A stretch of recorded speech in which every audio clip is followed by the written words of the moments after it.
Olá, vamos começar novamente voltar a falar aqui sobre o livro Criminologia Crítica de Taylor Walter Young, publicado no Brasil em 1980.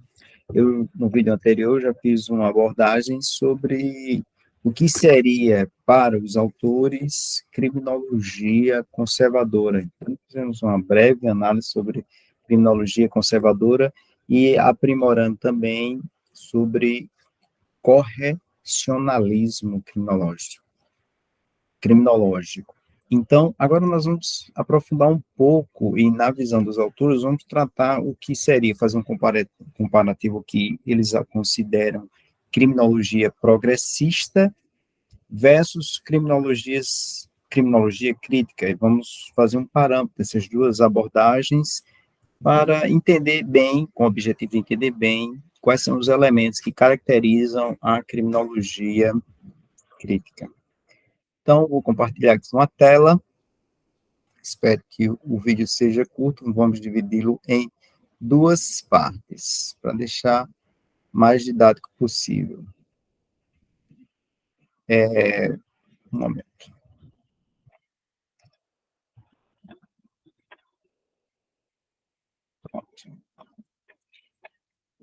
Então, essa questão da teoria liberal ou progressista, o termo mais, eu acho que mais fácil de entender seria criminologia progressista, liberal.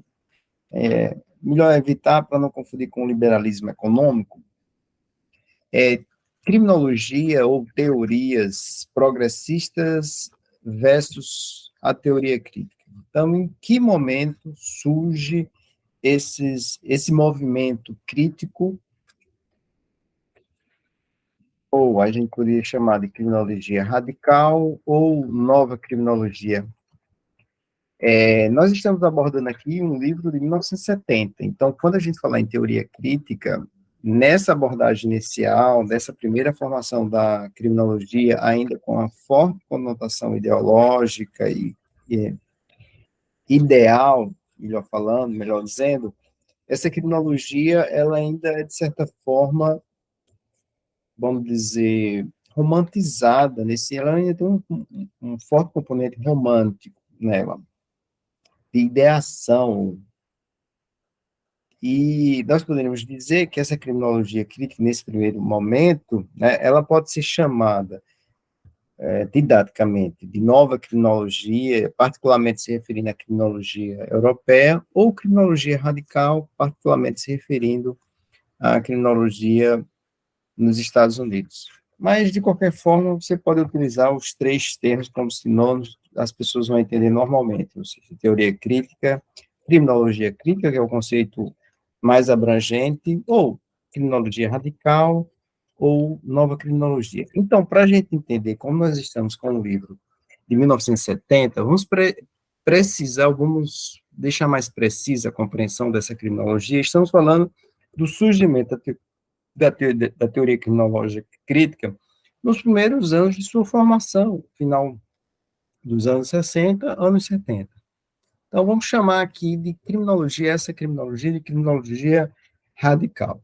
Então, o que diferencia a criminologia radical do que nós poderíamos chamar de criminologia progressista, que também é dos final dos anos 60, anos 70. Primeiramente, é importante a gente ressaltar que nesse período, anos 60, 70, o movimento da contracultura, os movimentos de direitos civis, a crítica à guerra do Vietnã, crítica aos saberes e às instituições de controle, né, psiquiatria, black power, feminismo, tudo isso, vão dar estudos culturais, principalmente, também, vão dar um caldo, um componente de forte influência na criminologia. Inclusive, como nós já estudamos, é a mudança do paradigma criminológico para o paradigma de base positivista, ele evoluiu para o paradigma da reação. Não vamos falar aqui exatamente sobre o que é o paradigma da reação, mas vou deixar isso para um outro vídeo. E agora o importante é a gente só saber que essa criminologia progressista, as teorias progressistas, mas a criminologia crítica, ou radical, ela se desenvolve nesse contexto, sendo que a criminologia radical seria uma dissidência da teoria progressista. Então, um aprofundamento da teoria criminológica progressista desses anos 60. Então, qual é o aprofundamento? Quais são as características que fazem com que essa criminologia seja radical e muito mais aprofundada com relação às propostas de transformação do sistema, ou do ordenamento legal? Primeiramente, vamos entender que tanto os progressistas como os radicais, eles defendem uma criminologia baseada, sustentada por um paradigma da reação. Então, o primeiro item aqui, vou até ampliar minha tela. Então, o paradigma fixado é o paradigma da reação.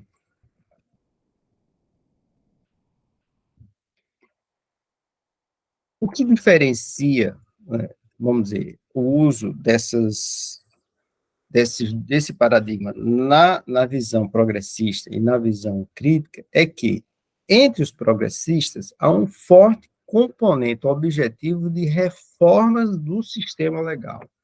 Reformas do sistema legal.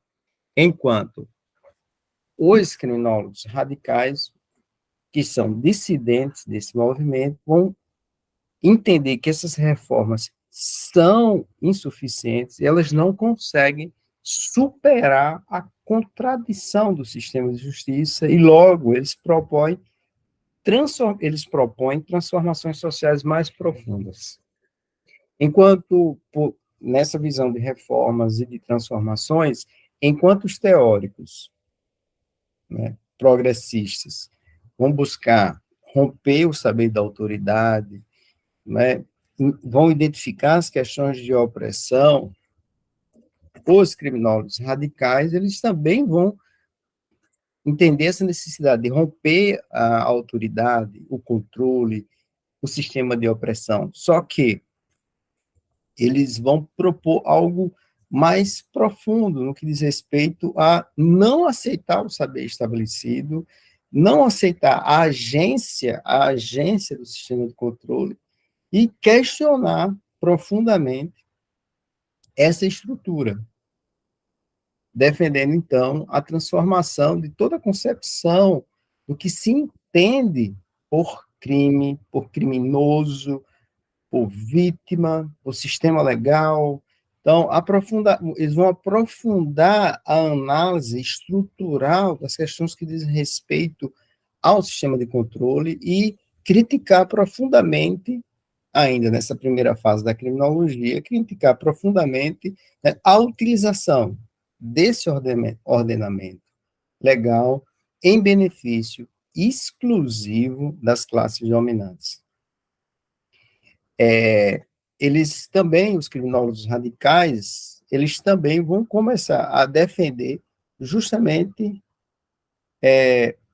a potencialidade de qualquer indivíduo de ser criminoso, enquanto o modelo, vamos chamar de modelo conservador, fazia uma separação de criminoso como anormal, como menor, os criminólogos radicais vão defender que não há como estabelecer alguma distinção e não há como qualificar um criminoso de patológico, porque qualquer pessoa na sociedade está apta a cometer crimes, apenas que os crimes são diferentes. Então, essa é uma primeira distinção radical dos criminólogos críticos ou radicais, no sentido de que a questão do crime deixa de ser ontológica, e o criminoso também não é identificado como alguém patológico.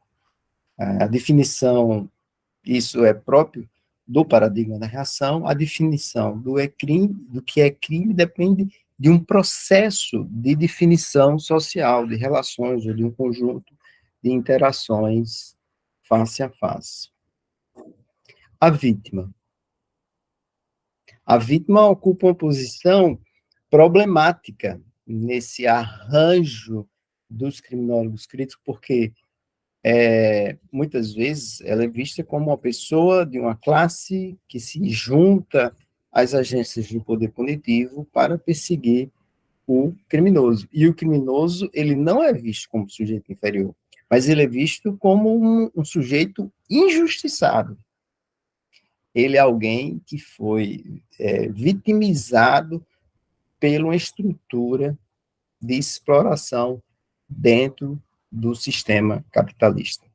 Nesse ponto de vista, os criminólogos radicais, eles vão entender que a criminologia deve ser pensada para as relações de desequilíbrio de poder, já que eles entendem que o sistema legal é estruturado pela classe dominante para reforçar ou para confirmar a subjugação das classes menos favorecidas. Então, essa criminologia ela vai compensar esse desequilíbrio com